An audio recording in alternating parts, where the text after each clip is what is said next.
কড়াই সর্ষের তেল দিয়ে সবজিগুলোকে ভেজে নেব। হলুদ দিলাম, সবজিগুলো ভেজে নেব ভালো করে। ভাজা হয়ে গেছে।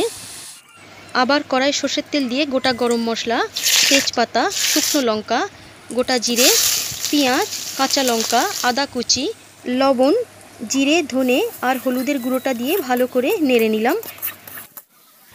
এবারে আমি মসুর ডাল, মুগ ডাল দিয়ে ভালো করে নেড়ে নিলাম। চালটাকে আমি ভিজিয়ে রেখেছিলাম, সেই চালটাও আমি দিয়ে দিলাম।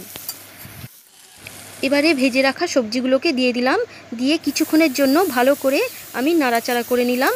এবারে একটা হাঁড়ির মধ্যে আমি খিচুড়িগুলোকে দিয়ে দিলাম।